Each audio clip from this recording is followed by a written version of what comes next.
All right, let's explore the thinking of Jacques Fresco and the society he'd like to see. The reason we emphasize machines and technology is to free man to pursue the higher things. Machines ought to do the filthy, repetitious, or the boring jobs. It would take 10 years to change the surface of the earth. To save our environment, our stupidity, our conflict, we've got to reorganize our way of thinking and reconsider our social aims. We must put our mind to this as we do to put a man on the moon.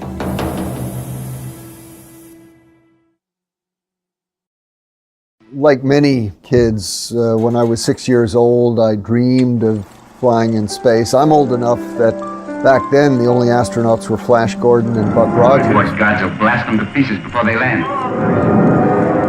And I went on and became a professional astronomer. I was lucky enough to get selected in the first group of shuttle astronauts. We trained for a long time, and of course you go through many different types of simulators. But when you're actually sitting up there on the rocket, you realize that, hey, this is not the simulator.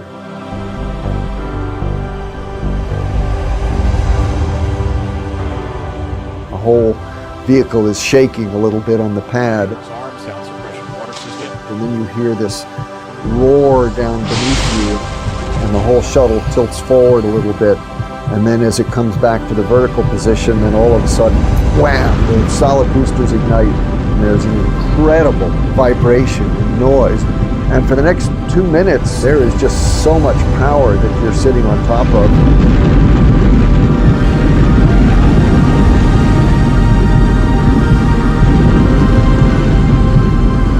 I was just sort of holding on, thinking to myself, whoa, I hope this whole thing holds together. And sure enough, it did.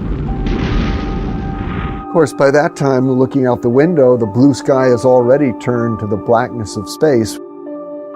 And I can see in the distance the coast of Africa coming up into view, and I always remember that feeling on my first flight when I realized, wow, you're in space.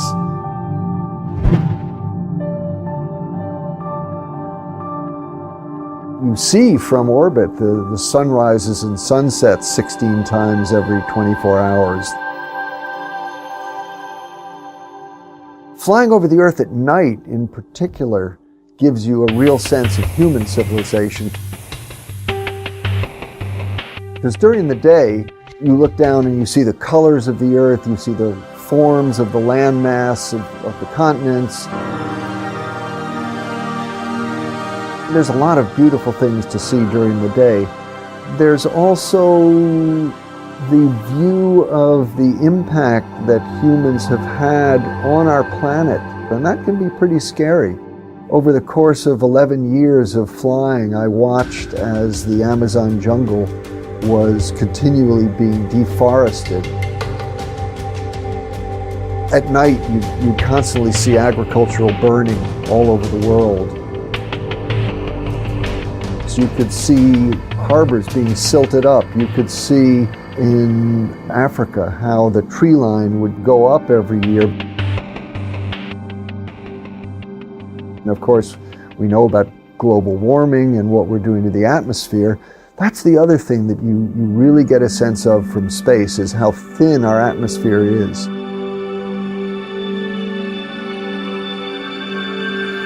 Basically, the idea that we're seeing this environmental damage on the Earth created by humans, but we see it from a cosmic perspective, means that it's just not something that we can ignore. The planet is responding to the presence of humanity.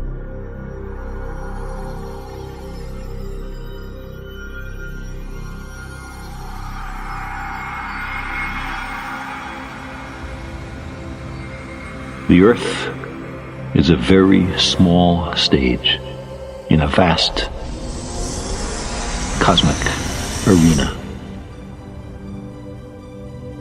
Think of the rivers of blood spilled by all those generals and emperors,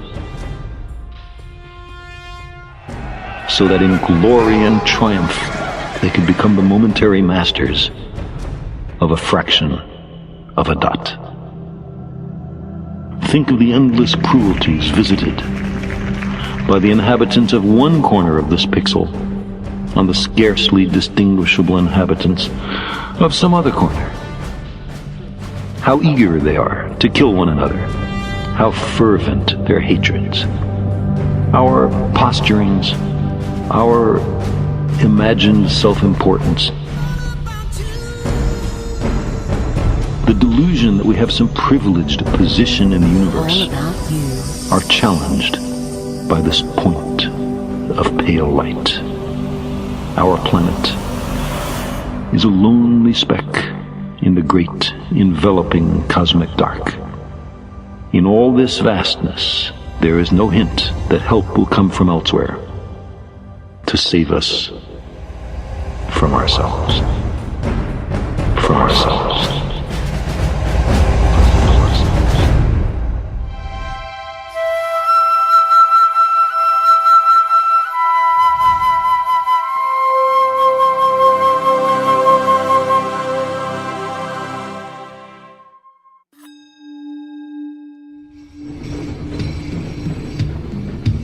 For the first time, we have the capability, the technology, and the knowledge to achieve a global society of abundance for all.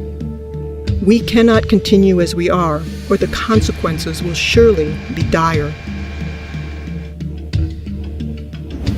A 2012 UN report states that a global population growth from 7 billion to almost 9 billion is expected by 2040. Demands for resources will rise exponentially. By 2030, requirements for food are projected to rise by 50%, energy by 45%, and water by 30%. We are presently depleting natural resources 50% faster than their planet can renew. At this rate, it is estimated that we'll need 3 more planet Earths to keep up with resource needs as they are today.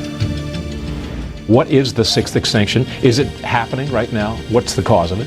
What we as human beings are doing to the planet, changing the basic conditions of life very dramatically and very rapidly. And yet, from environmental disaster to war, our obsolete value systems perpetuate insanity, threatening us on many fronts. Is it the best we can do to just clean up after the fact? Are politicians capable or even competent to manage the world around us? Speaker, let me explain. The Prime Minister. Are we simply incapable of anticipating and planning for our future? Are we innately flawed in ways we can't change? Why not just use firing squad? We often hear that human nature is fixed. It's only human nature. And our worst qualities are inborn. How are they going to stop being criminals? Oh, nonsense. They were born that way, and there's no use trying to change them.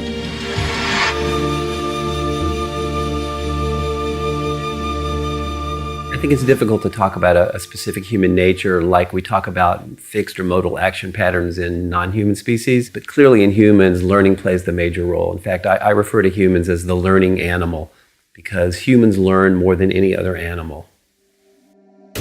And yet, considering our history of regression, warlike tendencies, jealousies, and hatred, we still have much to learn. One would think it impossible to simply overlook the conditions we're immersed in. The culture doesn't know any better. They don't know what forces are involved in shaping human behavior. Therefore, they invent their own concept and project their own values into human behavior and say that's human nature. That's where they're wrong. Right now we have an explosion of technologies in our culture, and I think many people think that technology is going to save us. Certainly technology has made our lives easier in many respects. Find parking space. Parking space found. Sometimes it's good, sometimes it's not so good. Drones armed with Hellfire missiles. How would you like to get paid to spy on your neighbors? But there's one technology that we don't have that we sorely need if we're going to really change, and that's a technology of behavior. So the science of behavior needs to be applied like the sciences of physics, chemistry, and biology have been. That's the one missing, ingredient in our culture. And that's the toughest one because it opposes the way that most people think about themselves. Examining human behavior in the same manner as any other physical phenomenon will enable us to understand the factors responsible for shaping our attitudes and our conduct. All natural scientists assume that their subject matters are lawful and orderly. I mean, if they're not, then you can't do science. Behavioral scientists assume that human behavior and the behavior of other organisms is also lawful and orderly. To not assume that means that you accept that human behavior is somehow separate from the rest of nature. We don't make that assumption. We make the assumption that human behavior is part of nature. Human behavior is just as lawful as everything else. The sunflower does not turn to the sun. The sun makes it turn by pulling in membranes. A sailboat cannot sail. The wind moves it. Plants can't grow. They are shoved by sunshine, soil, temperature, all kinds of things. All things are shoved by something else. All people are acted upon by other things. Remember, your mother said cup, table, light, papa, mama, over and over again until you did the same thing. Even race hatred is learned. Awakened as the ideals of intolerance and racial superiority are taught to succeeding generations. You can be brought up to hate Afro-Americans. You can be brought up to hate Jews, Swedes, all kinds of people. I hate Filipinos. I hate Mexicans. I hate them all. We can raise a Jewish boy in a Nazi culture and becomes a good Nazi. Mechanical processes are based upon many interacting systems. What you got there, son? A plane. What makes it fly? Is it the propeller? Well, the propeller's not going to turn unless you have the motor, right? So, it's the motor? But the motor needs fuel. So I'm guessing it's the fuel that makes it fly. Almost, but if you don't have the spark plugs and the oxygen, the fuel's not going to burn. So it's spark plugs and oxygen? Well, you would think so, but actually, even with all that working, if you don't have the wings and the control surfaces to give it lift, it'll never get off the ground. So it's the wings and control surfaces that make it fly? Actually, it's all the above, son. It's a complicated machine, so it needs all these things working together to make the plane fly. That's a lot like other technologies and even human behavior. So it's all those things that make it fly? Exactly, kiddo, exactly. Just like mechanical systems, our behavior has no single cause. God gives people good blood and bad blood, and there's an end to it. Our behavior is generated by the many interacting variables that we encounter. The environment can never be the same for any two individuals. And that really counters claims that people make when they say, well, you know, I have 3 children and they were all raised in the same environment, but they all turned out so different. Well, by that definition, the same environment refers to the house they lived in or the parents they had. There's no such thing as the same environment. If you have 2 kids, one is 4 years old and you play with them, and the 7-year-old is standing there with a lower lip. You say, what's the matter? The kid goes like that. And then when you're making jealousy and envy, that's where it comes from. But from a scientific perspective, the environment really consists of the moment-to-moment interactions between your behavior and those events, both inside and outside you. So the environment is in constant flux. You put the young kid on your lap and the older kid. Say, I love you both. You never play with any one kid or have a favorite. You say, you can go to a movie, but you can't because you didn't do your homework. When she falls down the stairs, you have a grin on your face. You know what I mean? Not that you're bad, but you feel you've been mistreated. Even our concepts of aesthetics and beauty are often attributed to an intrinsic quality, but closer investigation reveals that these perceptions vary greatly from place to place and throughout history. I think notions of aesthetics and beauty are for the most part learned. I mean, all you have to do are cross-cultural examinations of what people consider to be attractive and beautiful, and you'll find that they differ widely from culture to culture, and sometimes they differ widely within the same culture. There's people who wear brass rings around their neck. They stretch their neck. If you took those rings away, the head would fall over, and they call that beauty. On some of the islands I went to visit, if the girl had a buttocks that stuck way out, that was beautiful. The other girls were nothing. But even a girl might find herself shut up in a cage until she's put on those 265 pounds that make her almost, but not quite eligible for marriage in her country. I know there are suggestions that there are genetic contributions to what we think is beautiful, but I think the most parsimonious explanation we can have for what constitutes beauty to a given individual has to come from that individual's environment, the culture they're raised in. If everybody had a nose a foot long, you'd have surgery done. There is no such thing as beauty. It's all projection. If you marry the most beautiful girl in the world, and she turns out to be a pain in the butt, that face becomes ugly to you. Some researchers are posing that genes, rather than upbringing, determine if someone might become a criminal and even a murderer. If you ask people to tell you what determines whether they become a doctor or a lawyer or whatever profession, most people will agree that it has to do with your upbringing. You know, the influences from your parents, from teachers, from others, and not genes. Genes don't determine that you become a lawyer or a doctor. Genes don't give us a value system or a process level by which we operate. Well, genes don't shape our behavior. The genes themselves were shaped by our evolutionary history, but our behavior alone is squarely shaped by the environment that we're exposed to. Behavior does not occur in a vacuum. It is always dependent on considerable environmental input. I wanted to know whether men have a natural attitude toward women or do they learn it. So I went to some island years ago.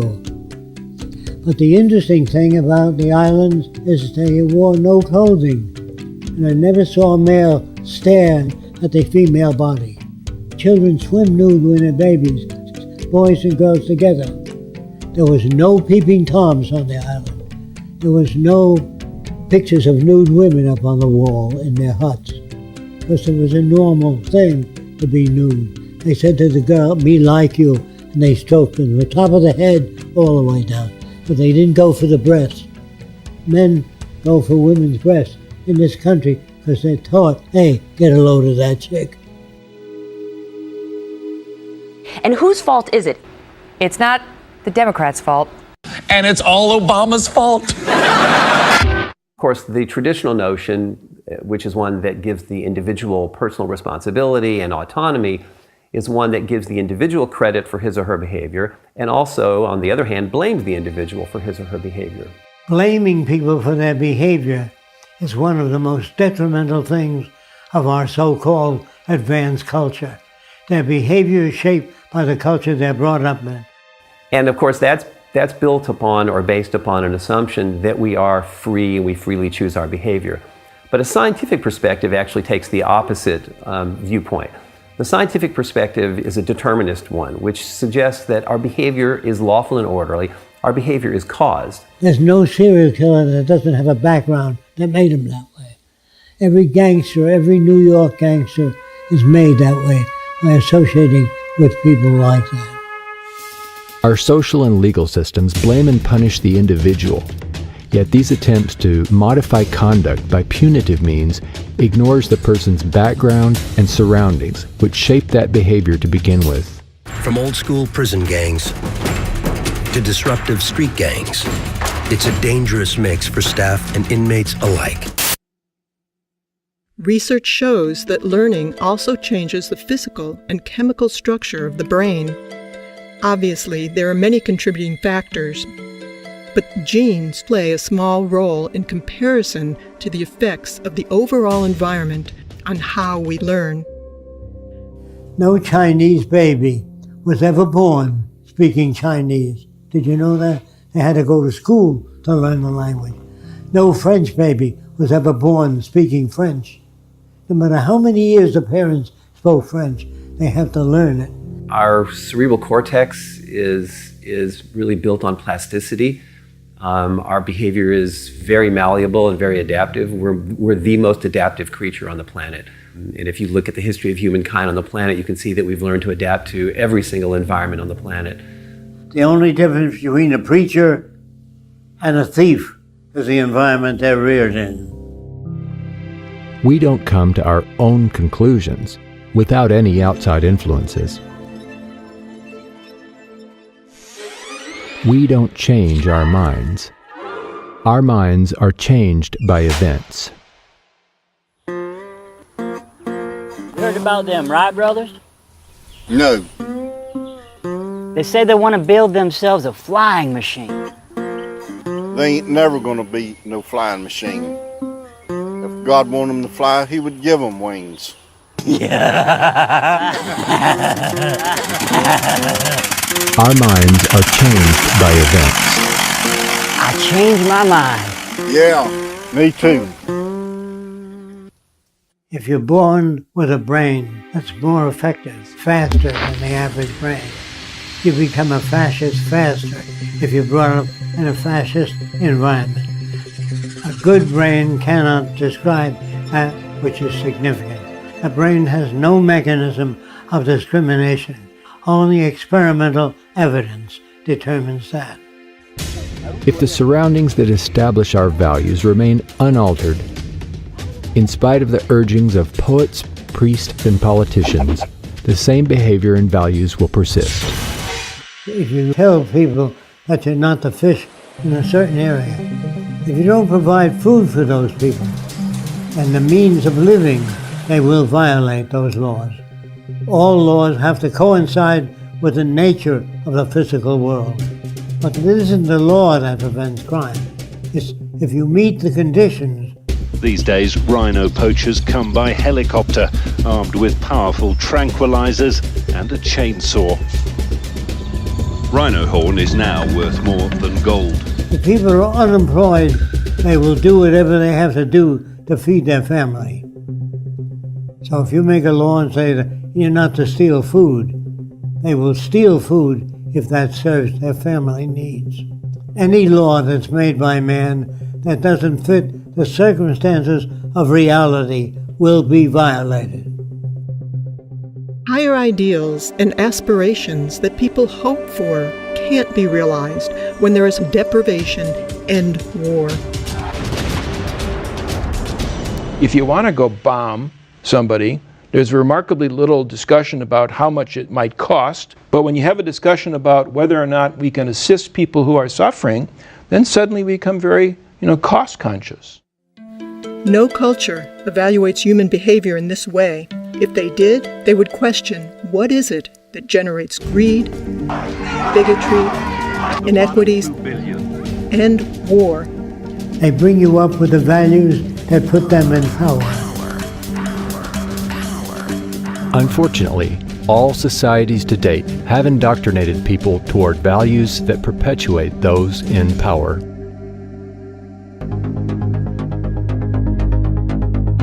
So, let's investigate the key factors governing the lives of people and nations. Money and the values, behaviors, and consequences it produces. Time and sales data. Split-second stats.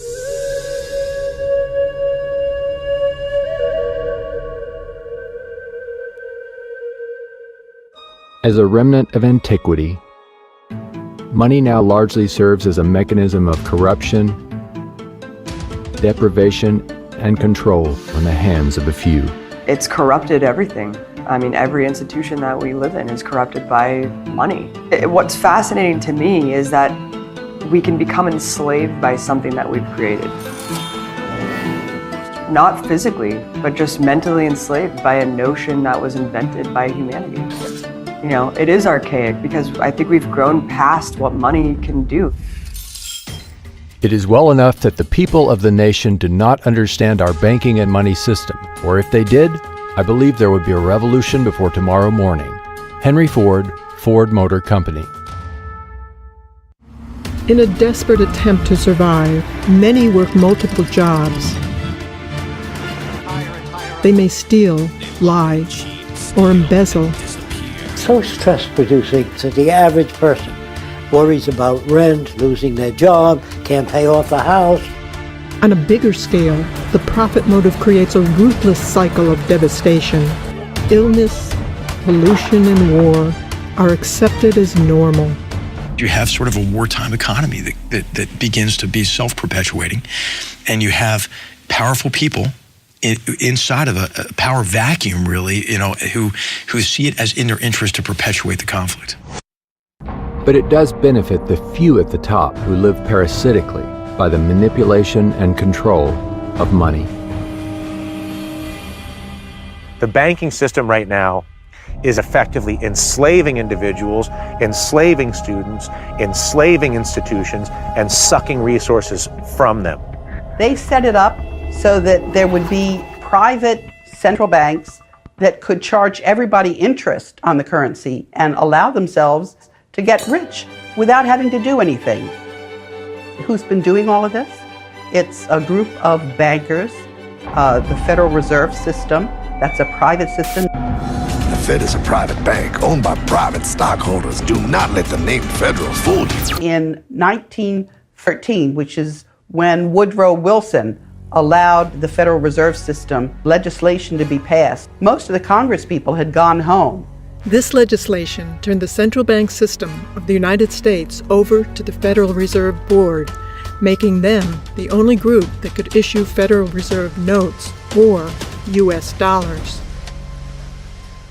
President Wilson, he regretted that. He said that he had just sold this country downstream.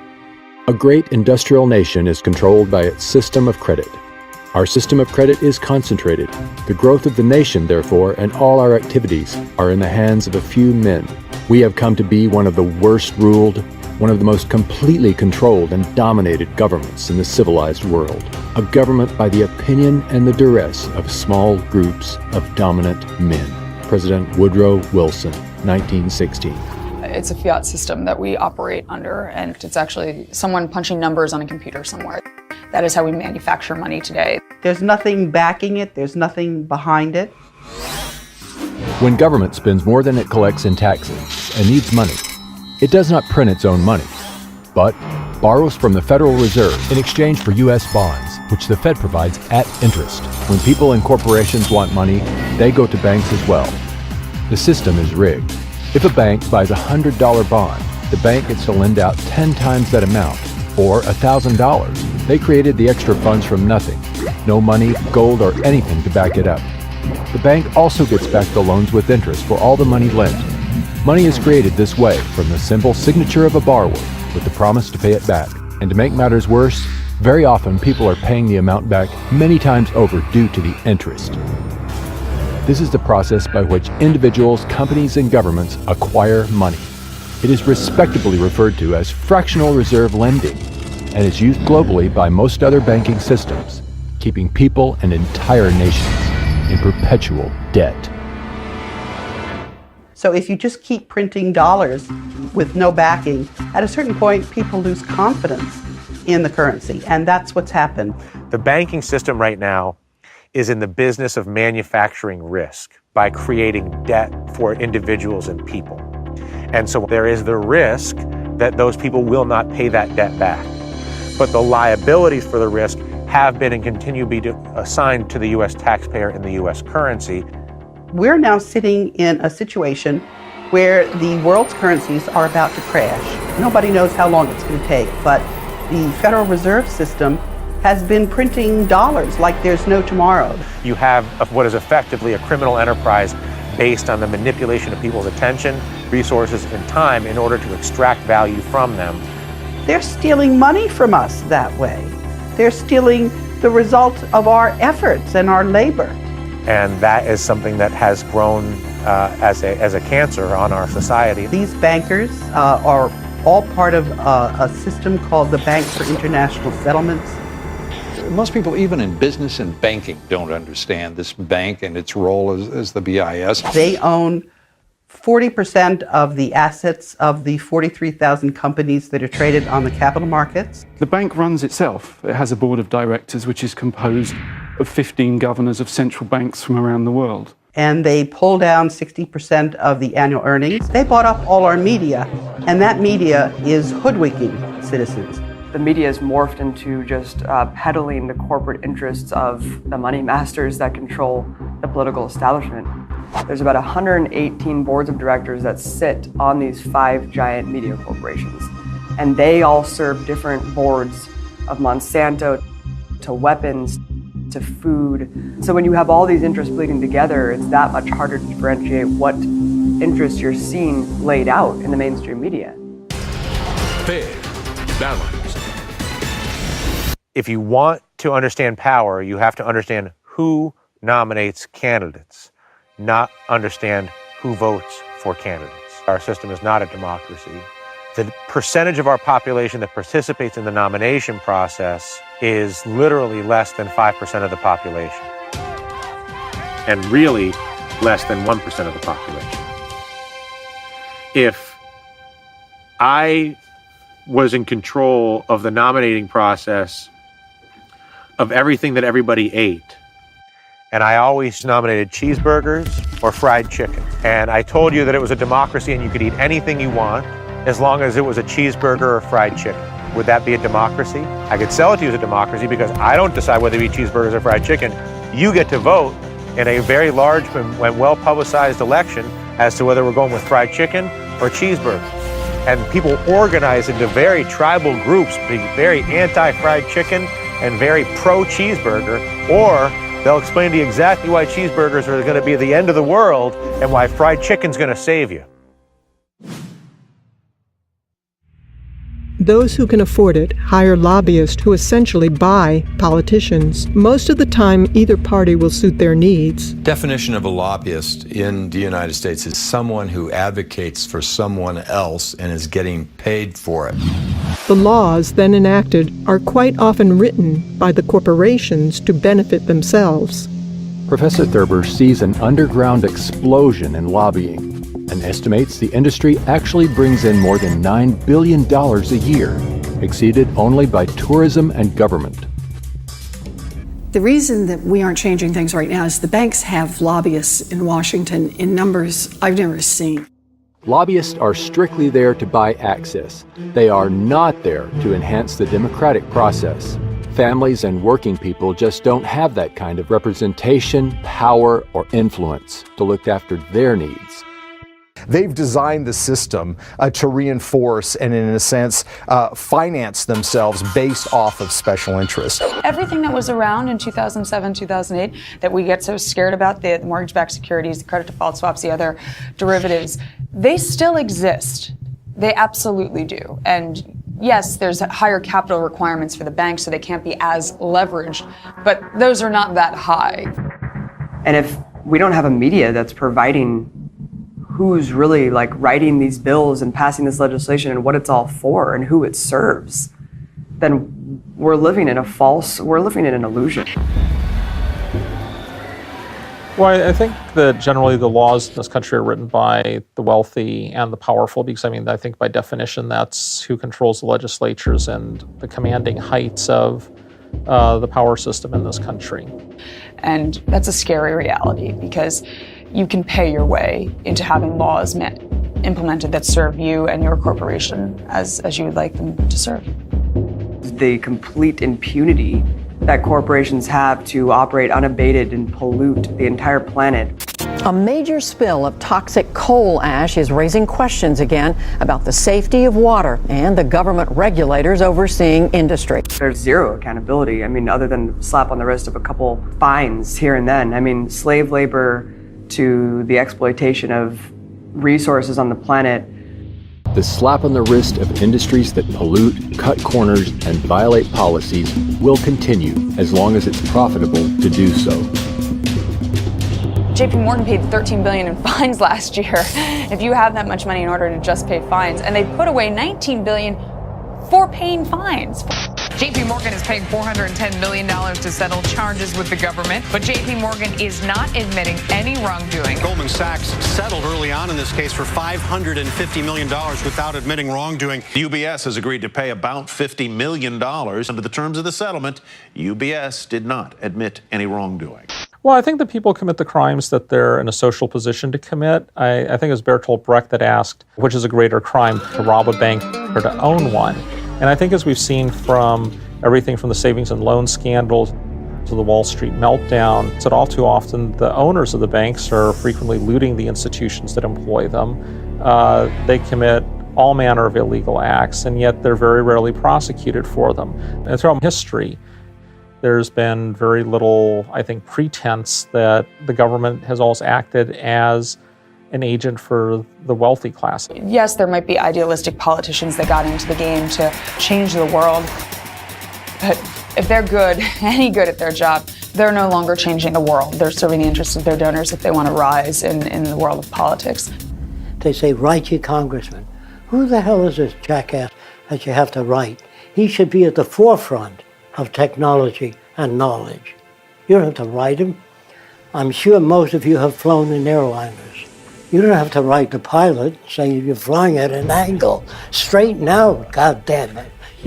He knows his business. That's how he got the job. The people in Washington are lawyers and businessmen and can solve no problems. If the bottom line and it's a profit-driven world, then those interests are going to be served first and everything is going to be secondary. And that's the sad reality of it. There is no value system that's put out there that is actually beneficial to humanity because it's based on consumerism and profit making. And we use artificial pumping in animals to make them grow faster. So if you can multiply the cells of the chicken faster, you can sell it sooner. But does that have an effect on the human body? They don't worry about it. They worry about the sale of chickens. Wealth is going to the rich faster than any other time in history. The success of the industrialized world has been dependent on the failure and the lack of development of the developing world. I mean, the reason that they're stifled is because they are indebted to the first world. We wouldn't be prospering if it weren't for the labor that's going on and the indentured servitude that's going on in the entire developing country. And so that's the power dynamic can never change in that respect because it's literally dependent on it being that way. The dirty and dangerous work done by children. The jobs down in the pits are typically reserved for teenagers with only tree limbs to brace the mine walls. The risk to them is real. Rich governments like to say they're helping poor countries develop. But who's developing who here? Each year, poor countries are paying about $600 billion in debt service to rich countries on loans that have already been paid off many times over. And then there's the money that poor countries lose from trade rules imposed by rich countries. Altogether, that's more than $2 trillion every year. Money systems have existed for centuries, and whether we realize it or not, have always been used to control behavior by limiting the purchasing power of the majority of people. One example of this is the criminal justice system.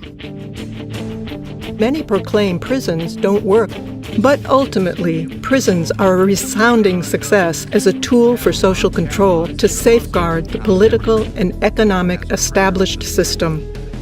If you hire people whose only expertise is caging people to try to fix social problems, you're not going to get a very good solution. But I think that they're very good at caging people, and I think that's why mass incarceration has been a huge success for the ruling class in this country.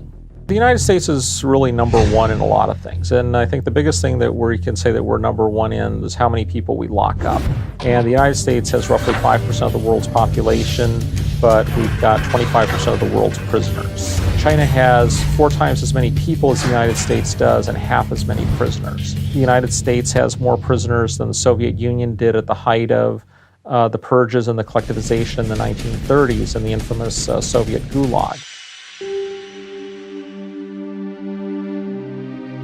Poverty is a vicious cycle, rarely escaped by the poor. Studies found that scarcity can reduce mental capacity and cognitive performance. In children, it affects their brain development and memory. Additionally, the poor are often forced to live in areas of low air quality. Far from being a problem for only the poor, all areas of the socioeconomic spectrum suffer when our air, food, and water are polluted by fossil fuel emissions and radiation from nuclear accidents. The current energy infrastructure results in about 2.5 to 4 million deaths per year worldwide from respiratory disease, cardiovascular disease, and complications from asthma. We're in downtown Beijing and the pollution readings have once again gone off the charts. Readings are around 25 times World Health Organization standards. Including 50 to 100,000 deaths per year in the United States and 16,000 alone in California. The economic system that we're living in today is destroying the planet because it is based on an unsustainable model. We're seeing proof of that right now. The current energy infrastructure, which has been going on for a long time, has resulted in the accumulation of greenhouse gases and particles that cause warming of the Earth's climate. And the Earth's climate is warming at a rate faster than any time since deglaciation from the last ice age. In addition, higher CO2 levels, CO2 is an acid, it dissolves in water, becomes carbonic acid, and has resulted in the acidifications of the oceans, and this is destroying coral reefs.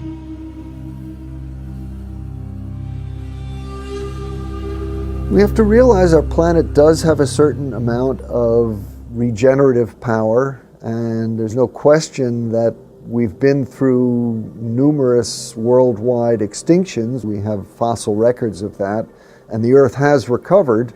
There is a limiting carrying capacity, though. There are many additional impacts of global warming. Sea level rise is a very big concern. For example, right now there is about 65 to 70 meters of sea level stored in ice, mostly in the Antarctic, but also in glaciers in Greenland and also sea ice in the Arctic and other places. The temperature's warm enough that we melt all this ice. That means the sea levels will rise 65 to 70 meters, and that will cover 7% of all the world's land and result in all this is along the coast where most people in the world live. This will cause a significant disaster. We're also seeing enhanced storminess, increased intensity of hurricanes, and greater extremes of weather associated with global warming. So there are significant problems associated with this, and these are all tied back to the emissions from coal, oil, and gas combustion that have been occurring since the Industrial Revolution that started in the mid to late 1700s.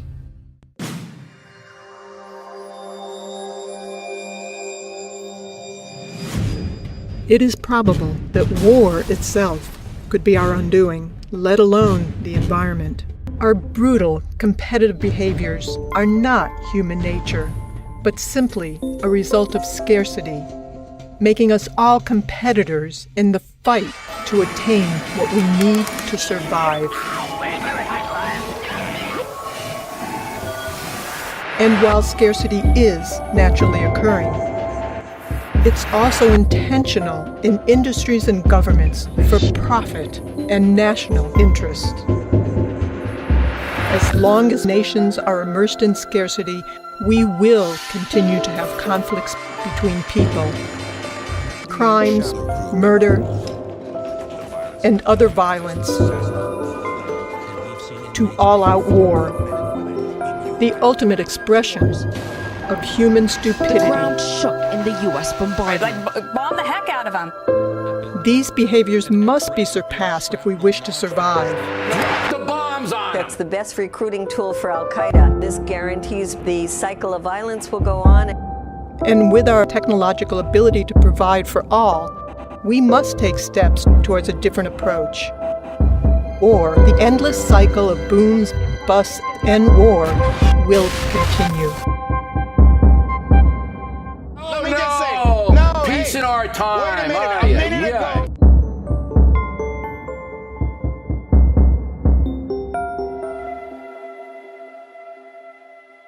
Nobody, including the United, and most of all the United States, goes to war to liberate or spread democracy. The only incentive on a practical level to go to war is to acquire resources.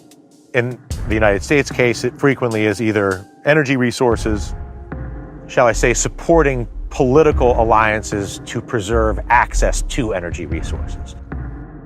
Smedley Butler, a U.S. Marine Corps General Major who was the most decorated Marine at the time of his death, stated it well when he wrote, I spent 33 years and 4 months in active military service, and during that period, I spent most of my time as a high-class muscle man for big business, for Wall Street and the bankers.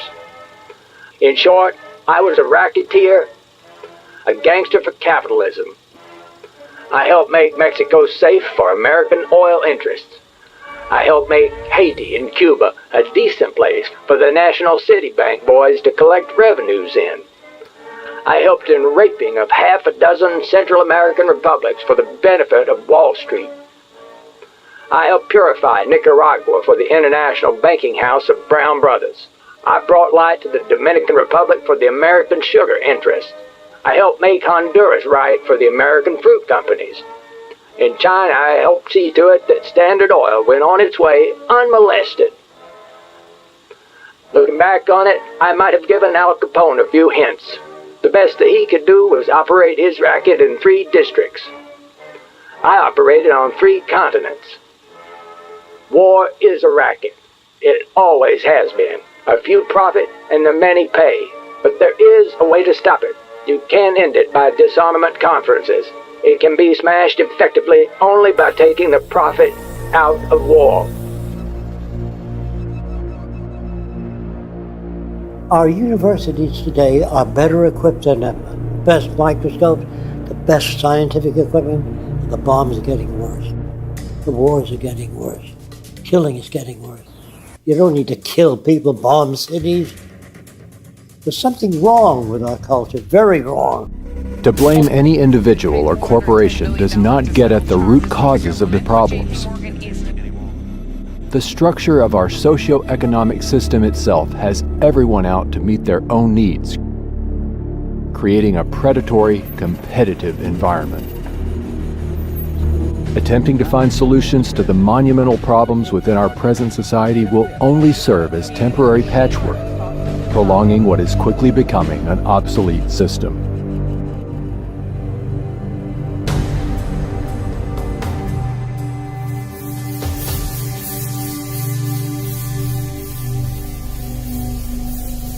Now more than ever, a sustainable civilization is possible, and furthermore, essential.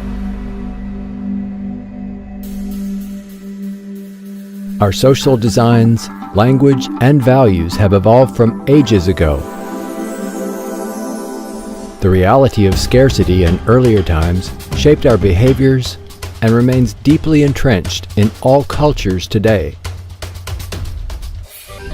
The history of civilization is a story of change, and this includes our social systems as well.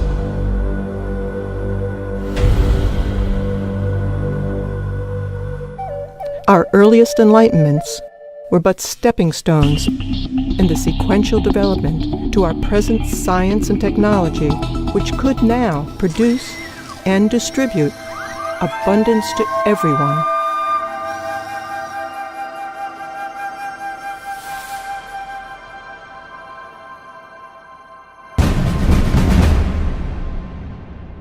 There's no question that many jobs simply aren't coming back, but probably the biggest single driver of that is the way technology is racing ahead. If we continue on current paths, the next 10 years will be even more disruptive than the last 10 years because the technology is accelerating faster. If you keep laying off people and putting in machines, which is happening in the auto industry, they pick up the whole car and turn around, shove the engine in, and moving people out, there comes a time when millions won't have the purchasing power to buy cars. That's when the system collapses. But all of our growth is associated with increased consumption, increased use of energy and other resources. And when you ask economists, well, what's the alternative that enables us to continue to be prosperous without destroying the natural environment on which we depend? And they don't seem to have an answer for that. There's no solution within the present day type society.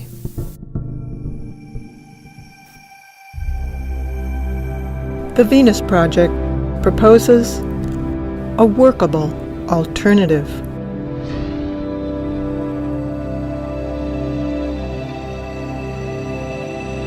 The aim of the Venus Project is to secure, protect, and assure a more humane world for all through the application of technology and cybernetics with human and environmental concern.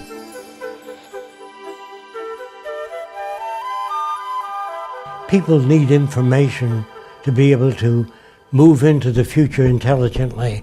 Without information, there's no way you can develop a sustainable culture.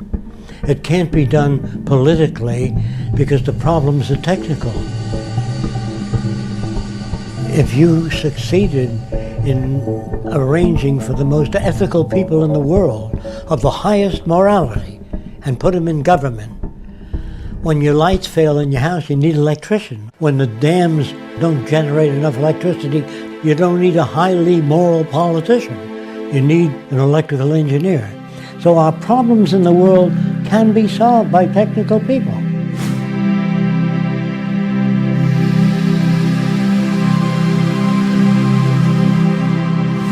What science does provide for us is a great deal of information about the implications of the different options we have.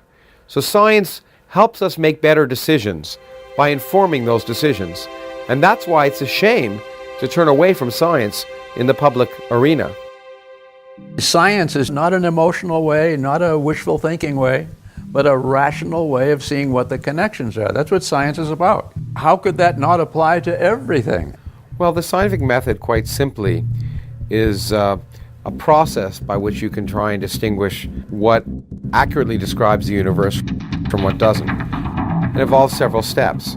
Often, of course, you make some supposition or prediction about what phenomena might result based on some theory. But then, most importantly, use empirical data, testing. You test your idea in a way that's falsifiable. When they said to scientists, can you put a man on the moon? The answer was, I don't know. They go, how do you find out? Well, we have to put a guy in a centrifuge and spin him and see where he conks out. Then we know how fast the rocket can go. It can't start out at 7 miles a second. The guy had flattened out. After they try all these, then they say, this is what we have to do to get a man on the moon. You have to perform additional tests that are more selective to determine, in fact, how accurate your idea is. And science continues by the process of continual testing your ideas. If you're going to get into nature, you're going to get into the rules by which nature operates. And it does operate by very specific rules, which means it's predictable. And so what's science? For me, it's more than a body of knowledge, it's a way of thinking.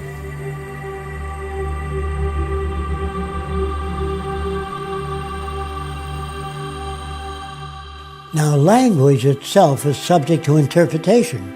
When you say something, it goes through my filters and comes out a little different than what you mean. Now, if you had that in the scientific world, engineering world, when engineers talk to each other, they use physical referent for their language.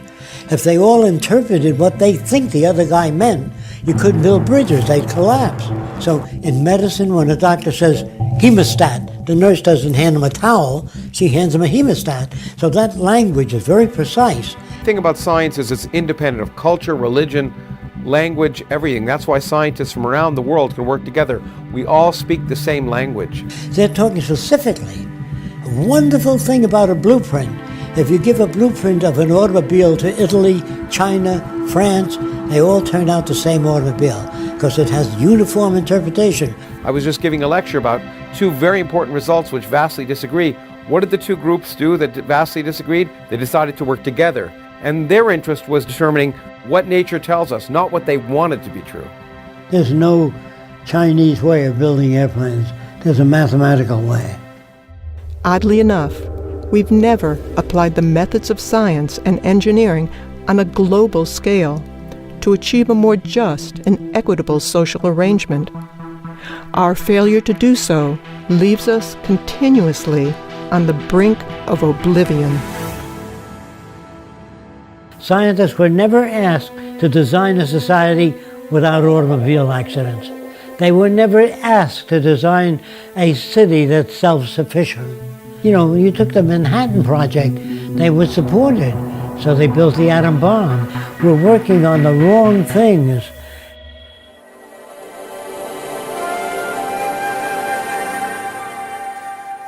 The society I'm talking about is global cooperation, where all the nations work toward improving the lot of humankind. Now, why do that? Because the smarter people are, the richer and more secure everybody is. But in the future, when you join all the nations together, and they can see the advantage of sharing all the Earth's resources and all the knowledge by all nations, once they realize that advantage, they will join together.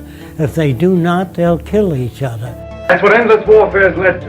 Brigandage. What else could happen? But we, who are all that are left of the old engineers and mechanics, have pledged ourselves to salvage the world.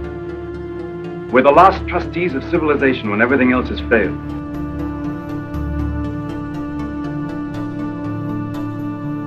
If our planet had a common catastrophic threat, such as a large meteor heading toward the Earth, nations would unite and call upon science and technology to solve the pending catastrophe. Border disputes would cease. Bankers, lawyers, and businessmen would be unable to solve the problem. Resources would be harnessed without cost or profit. Today we face many common threats, far beyond national boundaries.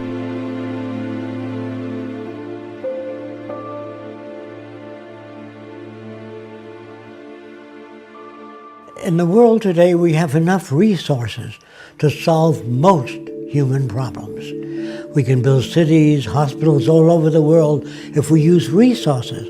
But if you conscripted all the money in the world, there's not enough money to build hospitals and housing all over the world and finance the education of students. But we do have enough teachers and enough buildings we can use for universities.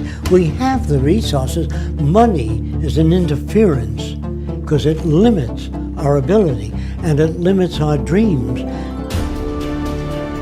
Imagine the possibilities of an unprecedented mobilization of scientific and technical alliances toward problem solving without the interference of money or politics to initiate global unification and restoration. This could easily enable a high standard of living for all. This is what Jacques Fresco had in mind when he proposed a resource-based economy. If our planet ran out of resources, no matter how much gold or money or possessions you had, you could not survive. Our entire survival